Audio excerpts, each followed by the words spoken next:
सारे लोग इकट्ठा हो रखे थे।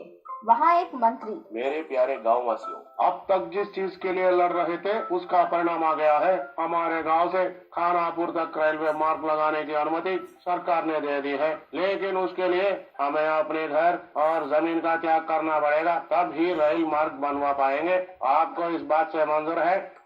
हाँ, हमें मंजूर है, हमें मंजूर है कहकर हाथ उठाने लगे। श्रीमान जमींदार जी, ये रेल मार्ग के खातिर भूमि छोड़ने के लिए सब तैयार है। अब आपकी बारी है। आपका भी घर उस मार्ग के बीच में ही है। भूमि घर खोने वाले के लिए सरकार दूसरी भूमि का इंतजाम किया है। आप भी अनुमति देंगे तो तुरंत काम शुरू करवाते हैं।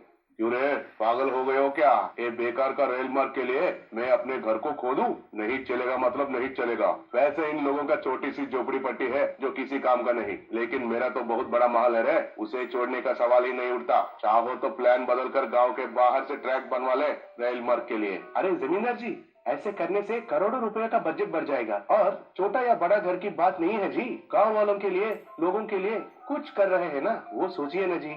रे, कहा ना मेरे घर पर आंख भी उठाकर देखा तो तुम्हारे टुकड़े टुकड़े कर दूंगा।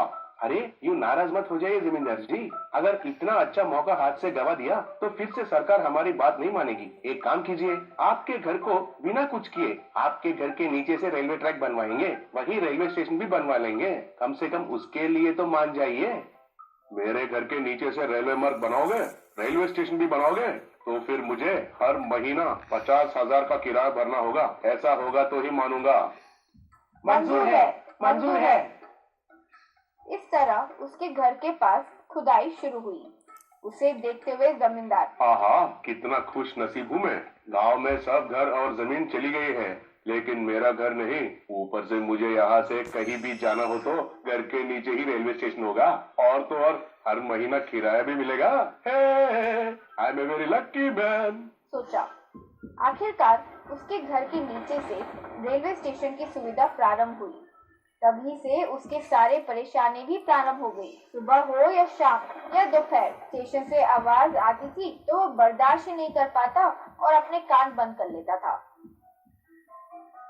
चाय समोसा बिस्किट, गर्मा गर्म चाय समोसा बिस्किट, इडली वड़े, chips biscuit cold drinks, chips biscuit cold drinks, गर्मा गर्म ब्रेड ऑमलेट, गर्मा गर्म ब्रेड ऑमलेट, चाय समोसा बिस्किट, इडली वड़ा, गर्मा गर्म ऑमलेट, गर्मा गर्म ऑमलेट। यूँ आवाजें आती थी और वो बिना बर्दाश्त किए अपने कान बंद करता था। कभी कभी कुछ प्रयाणिक गलती से उसके घर के अंदर से बैग लगेज सब लेकर जाने लगते थे। उन्हें वो देखकर, अरे कौन हो तुम लोग? मेरे घर के अंदर से जा रहे हो? कहाँ से आ रहे हो भाई? यूँ डांटता था। सॉरी सर, हम दूसरे दरवाजे से अंदर आ गए हैं, कुछ मत समझिए, हम जा रहे हैं, कहकर चले जाते थे।